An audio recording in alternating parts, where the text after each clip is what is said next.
الحمد لله رب العالمين والصلاة والسلام على سيد الرسل وخاتم الأنبياء والمرسلين وعلى آله وصحبه الغر الميامين وعلى من تبعهم بإحسان إلى يوم الدين. أما بعد، بسم الله الرحمن الرحيم. السلام علیکم ورحمۃ اللہ وبرکاتہ. عزیز طالبات، جامعہ ترمذی جلد اول کے درس کے سلسلے میں مقدمے کے 15 ابحاث میں سے 8 مباحث پر ہم نے گفتگو کی تھی. آج ہم 15 ابحاث میں سے 9ویں بحث شروع کریں گے. المبحث التاسع فی طبقات کتب الحدیث. 9ویں بحث طبقات و کتب الحدیث کے حوالے سے ہے. یاد رہے کہ 8ویں بحث میں بھی ہم نے کتب حدیث کی تقسیم بیان کی تھی، لیکن وہ موضوع اور ترتیب کے اعتبار سے تھی. طبقات و کتب الحدیث میں جو کتب حدیث کی اقسام ہم بیان کریں گے وہ حدیث کی صحت کے اعتبار سے ہے. یہ بات یاد رہے کہ علم حدیث کے طالب علم اور طالبہ کے لیے یہ جاننا ضروری ہے کہ حدیث کی کون سی کتاب صحت کے اعتبار سے کیا درجہ رکھتی ہے. صحیح احادیث کس کتاب میں مکمل طور پر صحیح احادیث ہیں، کس کتاب میں صحیح احادیث کی کثرت ہے، اور کون سی کتاب ایسی ہے کہ جس میں ضعاف کی کثرت ہے، اور کون سی کتاب ایسی ہے کہ جس میں ضعیف روایات کے ساتھ موضوعات بھی شامل ہیں، اور بعض کتب حدیث ایسی ہیں جو صرف موضوعات کے موضوع پر لکھی گئی ہیں، ان میں صرف موضوع احادیث کو جمع کیا گیا ہے. تو اس لیے علم حدیث کے طالب علم کے لیے، طالبہ کے لیے یہ جاننا ضروری ہے کہ حدیث کی کون سی کتاب صحت کے اعتبار سے کیا درجہ رکھتی ہے.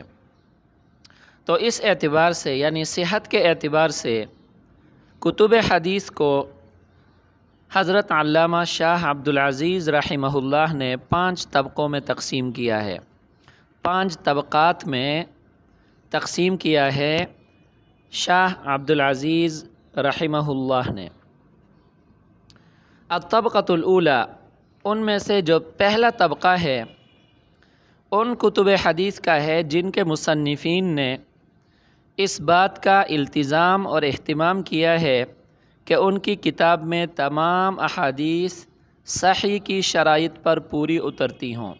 اس کتاب کی تمام احادیث صحیح کی جو شرائط محدثین نے، اصول حدیث کے علماء نے صحیح کے لیے جو شرائط بیان کی ہیں، اس کتاب کی تمام احادیث وہ صحیح کی شرائط پر پوری اترتی ہوں. ایسی کتابوں کو صحاح مجردہ کہا جاتا ہے. چنانچہ اس طبقہ کی کتابوں میں ہر حدیث کے بارے میں یہ کہا جا سکتا ہے کہ وہ اس کے مؤلف کے نزدیک صحیح ہیں. اور مؤلف کے نزدیک میں نے اس لیے کہا ہے کیونکہ آگے بعض کتابیں ایسی ہیں کہ ان میں تمام احادیث تو صحت کے اعتبار سے صحیح نہیں ہیں، لیکن مصنف کا یہ دعویٰ ہے کہ اس کی کتاب میں جتنی بھی احادیث ہیں وہ سب کے سب صحیح ہیں. اور بعض کتب ایسی بھی ہیں کہ واقع نفس الامر میں اس کتاب کی ساری احادیث جو ہیں وہ کیا ہیں، صحیح ہیں. صحیح کے علاوہ ان میں اور کوئی حدیث شامل نہیں ہے. بہرحال میں یہ عرض کر رہا تھا کہ اس طبقہ کی کتابوں میں ہر حدیث کے بارے میں یہ کہا جا سکتا ہے کہ وہ اس کتاب کے مؤلف کے نزدیک صحیح ہے. اس طبقہ میں حدیث کی مندرجہ ذیل کتب شامل ہیں: صحیح بخاری ہے، صحیح مسلم ہے، موطا امام مالک ہے، مستدرک حاکم ہے، صحیح ابن حبان ہے، صحیح ابن خزیمہ ہے، المنتقی لابی محمد عبداللہ ابن الجارود کے نام سے ایک کتاب ہے، اور المنتقی للقاسم ابن اصبع کے نام سے ایک کتاب ہے، صحیح ابن حکم ہے، صحیح ابن عوانہ ہے، یہ کتابیں ایسی ہیں کہ ان کو صحاح مجردہ میں شمار کیا جاتا ہے۔ تو بہرحال پہلا طبقہ ان کتب حدیث کا ہے کہ جن کے مصنفین نے اس بات کا التزام کیا ہے کہ ان کی کتاب میں تمام احادیث صحیح کی شرائط پر پوری اترتی ہوں۔ دوسرا طبقہ الطبقۃ الثانیہ، اس طبقہ میں وہ کتابیں آتی ہیں جن کے مؤلفین نے اس بات کا التزام کیا ہے کہ اس کی کتاب میں کوئی حدیث حسن درجہ سے کم نہ ہو۔ حسن کا درجہ صحیح سے نیچے ہوتا ہے۔ آپ لوگوں نے اصول حدیث میں حدیث کی جو قسمیں پڑھی ہیں اور ان کی تعریفات پڑھی ہیں، اس میں یہ بات آپ لوگوں نے پڑھی ہوگی کہ حسن کا درجہ صحیح سے نیچے ہوتا ہے۔ بہرحال ان حضرات نے اس بات کا التزام کیا ہے کہ ان کی کتاب میں جو احادیث ہیں کم از کم وہ حسن درجہ کی ہوں۔ ہاں، اگر بطور استشہاد کے انہوں نے کوئی ضعیف حدیث کو ذکر کیا ہے تو پھر ضعف پر انہوں نے تنبیہ بھی کی ہوتی ہے، جس طرح کہ امام ترمذی کی جو ہے وہ جامع ترمذی ہے، اس میں انہوں نے ان چیزوں کو جو ہے وہ واضح کیا ہے کہ جہاں سند پہ کلام ہوتا ہے تو وہاں سند پہ انہوں نے کلام کیا ہے، اور حدیث کی جو حیثیت ہے انہوں نے اس کو واضح کیا ہے کہ یہ حدیث صحیح ہے یا یہ حسن ہے یا یہ غریب ہے یا یہ شاذ ہے یا یہ منکر ہے، اس کی انہوں نے وضاحت فرمائی ہے۔ لہٰذا جس حدیث کے بارے میں یہ حضرات سکوت اختیار کریں تو وہ بھی ان کے نزدیک جو ہے نا کیا ہوگی، حسن ہوگی۔ مثال کے طور پر ابو داؤد میں امام ابو داؤد رحمہ اللہ احادیث پر کلام کرتے ہیں قال ابو داؤد کے عنوان سے، اور آپ لوگوں نے پڑھا ہے کہ امام ابو داؤد رحمہ اللہ اگر کسی حدیث کو ذکر کر کے اس کے بارے میں سکوت اختیار کرتے ہیں تو یہ اس حدیث کے صحیح یا حسن ہونے کی نشانی ہوتی ہے۔ اس طبقہ میں سب سے اعلیٰ مقام جو ہے وہ سنن نسائی کا ہے، دوسرا درجہ سنن ابی داؤد کا ہے، اور تیسرا درجہ جامع ترمذی کا ہے۔ یہ تینوں صحاح ستہ میں سے یہ تینوں کتب جو ہیں یہ الطبقۃ الثانیہ میں شامل ہیں۔ سنن نسائی، سنن ابی داؤد، جامع ترمذی، یہ تینوں الطبقۃ الثانیہ میں شامل ہیں، یعنی اس طبقہ کے محدثین نے اس بات کا التزام کیا ہے کہ ان کی کتاب میں کوئی حدیث حسن سے کم نہ ہو۔ صحیح احادیث بھی ہیں، یہ نہیں کہ صحیح نہیں ہے صرف حسن ہے، صحیح احادیث بکثرت موجود ہیں، صحیح احادیث کے ساتھ حسن احادیث بکثرت موجود ہیں۔ حسن سے کم درجہ کی کوئی حدیث نہیں ہے، اگر ہے بھی تو انہوں نے اس پر تنبیہ کی ہے، اس حدیث کے ضعف کی تنبیہ کی ہے، اس کے نکارت کی جو ہے وہ تنبیہ کی ہے، نکارت پر تنبیہ کی ہے، شاذ یا معلول ہونے پر ان حضرات نے تنبیہ باقاعدہ کی ہے۔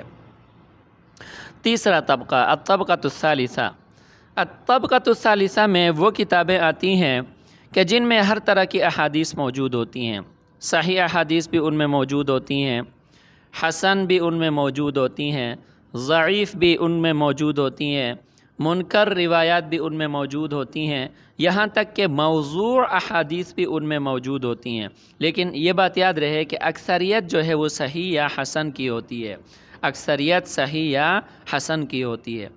اس میں چند کتب کا علماء نے ذکر فرمایا ہے، ان میں سے سنن ابن ماجہ، سنن دارقطنی، السنن الکبریٰ للبیہقی، مصنف عبد الرزاق، مصنف ابن ابی شیبہ، مسند طیالسی، سنن سعید ابن منصور، مسند حمیدی، اور معاجم طبرانی، جن کا ذکر پیچھے بھی گزر چکا ہے کہ طبرانی کی جو مشہور 3 معاجم ہیں وہ بھی اس طبقہ ثالثہ میں شامل ہیں۔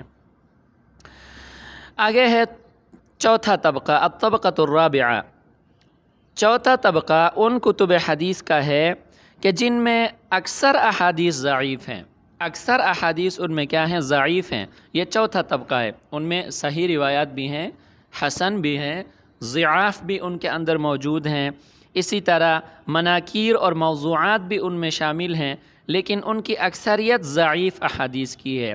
مثال کے طور پر نوادر الاصول فی حدیث الرسول کے نام سے ایک کتاب ہے، اسی طرح کتاب الضعفاء کے نام سے ایک کتاب جو ہے وہ موجود ہے، تو اس میں اکثریت جو ہے وہ ضعیف احادیث کی ہے۔ پانچواں طبقہ الطبقۃ الخامسہ ان کتب کا ہے جو موضوعات کے بارے میں لکھی گئی ہیں، صرف موضوعات کو ان میں لکھا گیا ہے، جیسا کہ الموضوعات الکبریٰ لابن الجوزی رحمہ اللہ، اسی طرح اور بھی مختلف علماء نے موضوعات پر مختلف مستقل تصانیف ان کی موجود ہیں۔ اور اصل میں یہ ضعیف احادیث اور موضوعات کو جمع کرنے کا مقصد یہ ہوتا ہے تاکہ علماء کو پتہ چلے، بعد میں آنے والوں کو پتہ چلے کہ احادیث میں سے ضعیف روایات کون سی ہیں اور موضوع روایات کون سی ہیں۔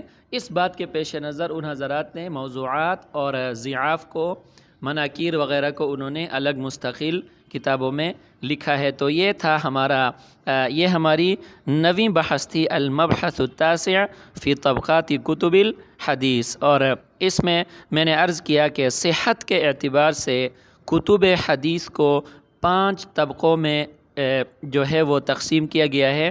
ان 5 طبقات کی تفصیل ہم نے پڑھ لی۔ آگے 10ویں بحث جو ہماری ہے، المبحث العاشر طبقات الرواة باعتبار الاستناد، استناد کے اعتبار سے راویوں کے طبقات، یعنی کون سے راوی زیادہ ثقہ ہیں اور کون سے راوی کم ثقہ ہیں، اس کے لیے ایک اصول جو ہے وہ بیان کیا گیا ہے، اور اس اصول کے اعتبار سے، استناد کے اعتبار سے راویوں کے طبقات کو ہم اس میں بیان کریں گے۔ یاد رہے کہ اعتبار استناد کا جو معیار ہے، دیکھیں حدیث کا اصل معیار جو ہے وہ اس کی سند ہے۔ حدیث کے لیے اصل معیار سند ہے، اور جو ہم نے حدیث جو ہم پڑھتے ہیں صحیح ہے یا حسن ہے یا ضعیف ہے، منکر ہے، شاذ ہے، معلول ہے، اس میں بنیادی جو سب سے بڑا اعتبار ہوتا ہے وہ راویوں کا ہوتا ہے۔ تو استناد کے اعتبار سے راویوں کے جو طبقات ہیں، راوی کی جو قسمیں ہیں وہ 5 قسمیں ہیں، طبقات خمسہ ان کو کہا جاتا ہے۔ استناد کے اعتبار سے راویوں کی 5 قسمیں ہیں، ان کو طبقات خمسہ کہا جاتا ہے۔ ان میں سے جو پہلا طبقہ ہے وہ ہے کثیر الملازمہ کثیر الاتقان، کثیر الملازمہ کثیر الاتقان۔ کثیر الملازمہ ان کو اس لیے کہا جاتا ہے کہ یہ استاد کے ساتھ ہمیشہ لازم ہوتے ہیں، ہمیشہ درس میں حاضر ہونے والے ہوتے ہیں۔ کثیر الاتقان ان کو اس لیے کہا جاتا ہے کہ یہ ثقہ ہوتے ہیں، ان کے اندر ضبط وغیرہ جو ہے وہ کامل ہوتی ہے، اور تو اس وجہ سے یہ راوی ثقہ ہوتے ہیں۔ اتقان ان کے اندر ہوتا ہے علم حدیث کے حوالے سے، یعنی یہ استاد کے درس میں زیادہ حاضر باش ہوتے ہیں، اور زیادہ جو ہے وہ عقل مند ہوتے ہیں، زیادہ ذہین اور فطین ہوتے ہیں۔ ان کو کہا جاتا ہے کثیر الملازمہ کثیر الاتقان، یعنی آسان الفاظ میں حاضر باش ثقہ راوی، حاضر باش ثقہ راوی، کہ مستقل استاد کے درس میں ہمیشہ حاضر ہونے والا اور ثقہ راوی جو ہے اس کو کہا جاتا ہے کثیر الملازمہ کثیر الاتقان۔ دوسرے نمبر پر قلیل الملازمہ کثیر الاتقان، ثقہ یہ بھی ہوتے ہیں لیکن یہ راوی قلیل الملازمہ ہوتے ہیں، استاد کے درس میں کم حاضری دینے والے ہوتے ہیں، زیادہ مستقل طور پر حاضری دینے والے نہیں ہوتے، تو ان کو کہا جاتا ہے قلیل الملازمہ کثیر الاتقان۔ تیسرے نمبر پر الطبقۃ الثالثہ من الرواة جو ہے وہ ہے کثیر الملازمہ قلیل الاتقان، کثیر الملازمہ قلیل الاتقان۔ یہ ترتیب یاد رہے کیونکہ آگے ہم حکم ہر ایک کا جو ہے نا وہ بیان کریں گے، تو اس میں پھر آپ لوگوں کے لیے مسئلہ بنے گا۔ ترتیب جو ہے اسی ترتیب سے آپ یاد کریں۔ نمبر 1 کثیر الملازمہ کثیر الاتقان، نمبر 2 قلیل الملازمہ کثیر الاتقان، نمبر 3 کثیر الملازمہ قلیل الاتقان۔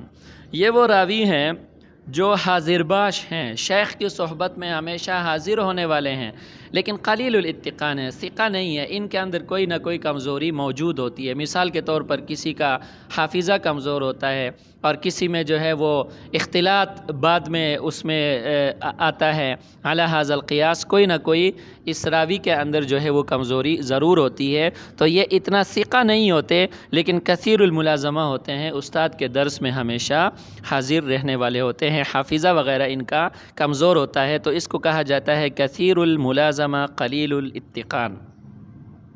چوتھا نمبر الطبقۃ الرابعہ قلیل الملازمہ قلیل الاتقان۔ یہ قلیل الملازمہ ہوتے ہیں، شیخ کے ساتھ ان کی صحبت بھی کم ہوتی ہے، استاد کے درس میں ہمیشہ حاضر ہونے والے بھی نہیں ہوتے، قلیل الاتقان، اور حافظہ کے اعتبار سے بھی یہ کمزور ہوتے ہیں، تو یہ چوتھی قسم ہے قلیل الملازمہ قلیل الاتقان۔ اور پانچویں نمبر پر الضعفاء والمجاہیل، کہ یہ راوی ضعیف ہوتے ہیں، ضعف کی کوئی نہ کوئی وجہ ان کے اندر ہوتی ہے۔ امام مسلم رحمہ اللہ نے مسلم کے مقدمے میں بعض ضعیف راویوں پر جرح کی ہے، اور انہوں نے جرح کی وہاں پہ مختلف وجوہات بیان فرمائی ہیں۔ کسی راوی کے اندر جو ہے نا وہ کذب ہوتا ہے، کسی راوی کا جو ہے وہ حافظہ کمزور ہوتا ہے، کسی کے اندر حدیث جو ہے بیان کرنے کے معاملے میں غفلت اور تساہل ہوتا ہے، اور بعض راوی ایسے ہوتے ہیں کہ وہ ضعیف راویوں سے خود کیا کرتے ہیں، ان روایات کو آگے جو ہے وہ نقل کرتے ہیں، علی ھذا القیاس کوئی بھی وجہ ضعف کی ہو سکتی ہے۔ اسی طرح مجاہیل، مجہول راوی ہوتے ہیں کہ ان کے حسب نسب کا اور ان کا جو علمی اور حدیثی سند وغیرہ ہے اس کے بارے میں کوئی وضاحت نہیں ہوتی۔ ایک آدمی جو ہے وہ کسی غیر معروف راوی جو ہے اس سے کوئی حدیث آگے روایت کرتے ہیں کہ وہ راوی معروف نہیں ہوتا بلکہ مجہول ہوتا ہے۔ بہرحال یہ تھی طبقات الروات باعتبار الاستناد، معیار اعتبار اسناد کے اعتبار سے جو راویان حدیث کی 5 قسمیں تھیں، 5 طبقات تھے، ان کو ہم نے بیان کر لیا۔ الطبقۃ الاولیٰ کثیر الملازمہ کثیر الاتقان، الطبقۃ الثانیہ قلیل الملازمہ کثیر الاتقان، الطبقۃ الثالثہ کثیر الملازمہ قلیل الاتقان، الطبقۃ الرابعہ قلیل الملازمہ قلیل الاتقان، الطبقۃ الخامسہ الضعفاء والمجاہیل۔ بہرحال اب آگے جو ہے ہمارے سامنے جو صحاح ستہ کی کتب ہیں ان میں سے ہر امام نے کس درجہ کے راویوں سے روایات لی ہیں تاکہ ہمیں پتہ چلے۔ تو بہرحال انہی طبقات خمسہ کے اعتبار سے صحاح ستہ کا درجہ استناد بھی متعین ہوا ہے، اور صحاح ستہ میں سے صحیح بخاری کو اصح الکتب بعد کتاب اللہ اسی لیے کہا جاتا ہے کہ انہوں نے ان طبقات خامسہ میں سے صرف پہلے طبقے سے جو ہے نا وہ کیا کی ہیں، روایات لی ہیں۔ میں نے آپ سے عرض کر دیا کہ حدیث کی صحت کے اعتبار سے جو اعلیٰ درجہ ہے، اوسط درجہ ہے، ادنا درجہ ہے، تو اس کا دار و مدار جو ہے وہ حدیث کی سند پر ہے، اور سند حدیث کا اعتبار حدیث کے راویوں پر ہے جو سلسلہ سند میں ہوتے ہیں۔ اب آگے دیکھیں ذرا، امام بخاری رحمۃ اللہ علیہ کا معمول یہ ہے کہ وہ پہلے طبقے سے بالاستیعاب روایات لیتے ہیں۔ پہلا طبقہ جو ہے کثیر الملازمہ کثیر الاتقان سے بالاستیعاب امام بخاری رحمہ اللہ روایات لے لیتے ہیں، اور دوسرے طبقے سے بالانتخاب جو ہے وہ بطور استشہاد کے روایات لیتے ہیں۔ یہ امام بخاری رحمہ اللہ کا جو ہے وہ کیا ہے، عام معمول ہے۔